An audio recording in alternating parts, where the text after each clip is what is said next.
నమస్కారం. మీరు చూస్తున్నారు పూజా టీవీ. నేను లలిత సహస్ర. మాఘమాసం మన హిందూ ధర్మ శాస్త్రాలలో పవిత్రమైన మాసంగా భావిస్తారు.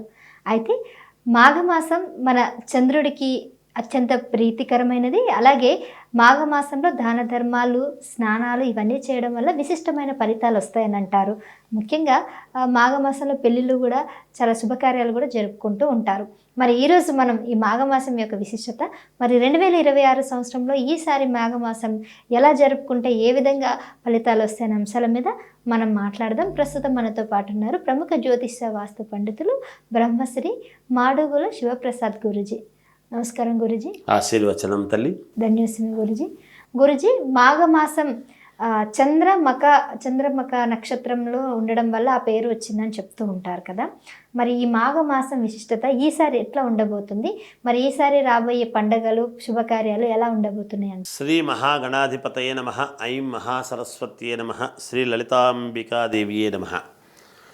అమ్మ, ప్రతి మాఘమాసము విశిష్టత అనుకున్నప్పుడు ప్రతి మాసానికి విశిష్టతే ఉంటుంది తల్లి. ఇది ప్రతి సంవత్సరము మనం చెప్పుకుంటూ ఉంటాం. కార్తీక మాసం వచ్చేటప్పటికి కార్తీక మాస విశిష్టత, అలాగే ఇప్పుడు మార్గశిర మాసం వస్తే మార్గశిర మాసం వైశిష్ట్యము. ఇది 12 మాసాలే కదమ్మా మనకున్నాయి. ఈ 12 మాసాలే కదా రిపీట్ ప్రతిసారి వస్తూ ఉంటాయి మన జీవితంలో. ఇప్పటికి ఎన్ని మాఘమాసాలు పోయినాయి, ఎన్ని మాఘమాసాలు రాబోతున్నాయి అనేటువంటిది ఒకటి. అయితే ఈ మాసాలలో మనం ఏమి చేసుకోవాలి? ఎప్పుడు కార్తీక పౌర్ణమి ప్రాధాన్యతే, చంద్రుడికి ఆధిపత్యమే. మార్గశిర మాసంలో ఉండేటువంటి పౌర్ణమికి చంద్రుడి యొక్క ఆధిపత్యమే. మాఘమాసములోనూ శ్రావణ మాసములో చంద్రుడికి ఆధిపత్యం. చంద్రుడు ఇప్పుడు ఎప్పుడైనా పౌర్ణమి అంటే చంద్రుడికి ప్రాధాన్యత, అమావాస్య అంటే చంద్రుడికి అమావాస్య అనేటువంటిది కొంచెం ఆ చంద్రుడు ఉండడు కాబట్టి, క్షీణమై ఉంటాడు కాబట్టి మనం ఏం చేసేదానికి ఉండదు. ఒకటి, ఈసారి వివాహాది శుభకార్యాలు అంటే కొంచెము ఫిబ్రవరి దాకా లేవు. మాఘమాసమే అయినా ఇక్కడ జనవరి 19 నుంచి మాఘమాసము ప్రారంభమవుతుంది. ఇప్పుడైనా మనకు అమావాస్య అయిపోతూనే పాడ్యమి నుంచి మనకు ప్రారంభం. అందుకనే చైత్రశుద్ధ పాడ్యమి మనకు ఉగాది అని పెట్టుకుంటాం. ఎప్పుడైనా ఈ చివరి మాసములలో ఈ మాఘం, ఫాల్గుణం అనేటువంటివి 2 మాసాలు వస్తాయి. ఇప్పుడు వచ్చేటువంటిది ఈ మాఘము, పాల్గుణము అనేటువంటిది ఎప్పుడైతే వస్తుందో ఈ పాల్గుణ మాసం అయిపోతుంది, మళ్ళీ చైత్రమాసం ప్రారంభం, కొత్తగా ఉగాది పండుగ అని. ఇక్కడ ఈ మాఘమాసం మాత్రం ఈసారి కొంచెం పెళ్ళిళ్ళు, గృహప్రవేశాలు ఇటువంటివి లేవు కొంచెం. ఎందుకంటే మౌఢ్యమి అది ఉండేటువంటి దాని వలన ఫిబ్రవరి 17వ తేదీ దాకా లేదు. 18 నుంచి మళ్ళీ ఉంటాయి. ఫిబ్రవరి 18వ తేదీ నుంచి అంటే మార్గశిరము, మాఘం, ఫాల్గుణ మాసంలో ఉండవచ్చు కొంచెం. అది మళ్ళీ దగ్గరలోనే ఉగాది పండుగ ఉంది కాబట్టి ఉగాది పండుగ నుంచి మళ్ళీ శ్రీరామనవమి వరకు ఉండవు, తర్వాత ఉంటాయి సహజంగా. అందువలన మాఘమాసమైనా మనం పాటించాల్సింది ఏమిటి? మాఘమాసమైనా, కార్తీక మాసమైనా, మార్గశిర మాసమైనా, ఏ మాసమైనా మనం ఈ మాసాలు వచ్చేటప్పటికి స్నానం ముఖ్యం, తెల్లవారుజామునే చేయాలని చెప్పుకుంటాం. నిజానికి మానవుడు తెల్లవారుజామున బ్రాహ్మీ ముహూర్తంలో చేసేటువంటి స్నానాన్ని దేవతా స్నానమని, సూర్యోదయాత్ పూర్వము చేసేటువంటి స్నానాన్ని మానవ స్నానమని, సూర్యుడు ఉదయించిన తర్వాత చేసేటువంటి స్నానము రాక్షస స్నానం అని చెప్పబడింది. ఇది మానవుడు ప్రతిసారి ఆచరించవలసిందే. ప్రతి మాసంలో కూడా మనము కనీసము కార్తీక మాసము, మార్గశిర మాసము, ఈ మాఘమాసాలు, ధనుర్మాసము అని ఇలా మాసాలలోనన్నా చెయ్యండి అయ్యా అని ఎందుకు చెబుతున్నాము? ఎందుకు వస్తూ ఉన్నది అని అన్నప్పుడు మనకు ప్రామాణికం ఏమిటి అని ఆలోచన చేస్తే, ఈ ఆగస్టులో మామూలుగా ఆషాఢమాసం అనేటువంటిది ఎప్పుడైతే ప్రారంభమవుతుందో, ఆషాఢం, శ్రావణం, భాద్రపదం, ఆశ్వీజం ఈ ఆశ్వీజ మాసం వస్తే ఆశ్వీజ మాసంలో ఏం చెప్తున్నాం మనం? మామూలుగా మనం ఇది వస్తుంది ఇంకా పండుగ.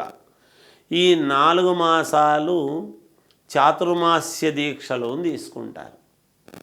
ఏమిటి చాతుర్మాస్యం యొక్క గొప్పతనం అంటే 4 మాసాలంటే 120 రోజుల పాటు, 4 ముళ్ళ 12.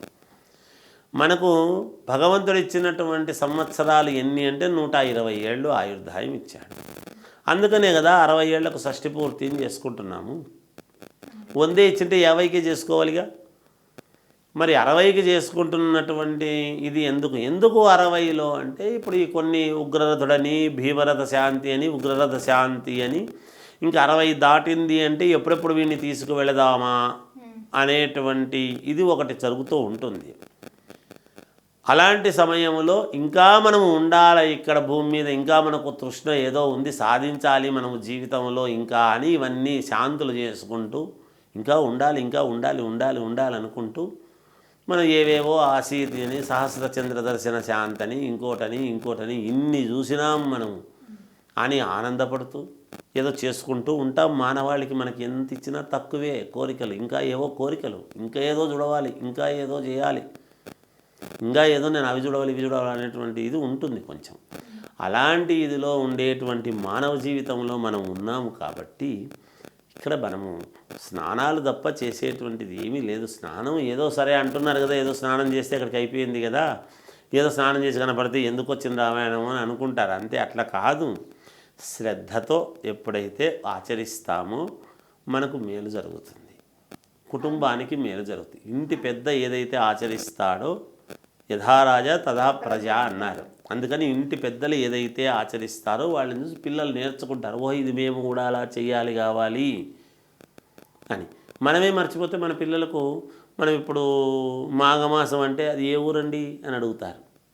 ఇది మాసం అనేటువంటిది, మాసాలు అంటే ఓహో నెలలు అనేది తెలీదు. ఎంతసేపు జనవరి, ఫిబ్రవరి, మార్చ్, ఏప్రిల్ అంతవరకే. చైత్రము అంటే ఏం స్వామి చైత్రం అంటే ఏంటి గురువుగారు అని అడుగుతారు. ఆ రోజులు వచ్చేస్తాయి, వాళ్ళకి ఏది తెలియదు, పాపం తెలియకుండా పోయే పరిస్థితి. మనకు అది ప్రాధాన్యత. ఇది చాలా అతి ముఖ్యమైనటువంటిది. మనకు యుగానికి ఆది యుగాది ఉగాది అనేటువంటి పండుగ ఉంటుంది. మన జీవితాలకు కావాల్సినటువంటి షడ్రుచుల సమ్మేళనము, బాధలు, సంతోషాలు, దుఃఖాలు, ఏడుపులు, నవ్వులు అన్నీ కలిపినటువంటి ఆ షడ్రసోపేతమైనటువంటి మనం ఆ వేప్పూత ప్రసాదం తినాలి. ఎందుకు తినవాలి, ఎందుకు తింటున్నామో తెలియదు. అవి కూడా బజార్లు ఏది అమ్మితే తెచ్చుకొని తినడం జరుగుతుంది. ఏమో పద్ధతి లేదు, ఏది అవసరమో దాన్ని తీసుకోవటం లేదు. అందువల్ల ఇవన్నీ కూడా అమ్మ అన్ని మాసాలు మంచివే. ఏది గొప్ప మాసం లేదు, దీంట్లో తక్కువ మాసం ఏది లేదు. తక్కువ మాసం అయితే భగవంతుడు పెట్టడు. పుష్యము శూన్యమాసం ఏం చేయడం లేదులే అని అనుకుంటాం మనం. అంటే అది కూడా మంచిదే. ఎప్పుడైనా ఉదయాన్నే స్నానం చేయడము, దైవారాధన చేసుకోవటం అనేది యోగదాయకమైనటువంటి విషయముగా తెలియజేస్తూ జయోస్తు.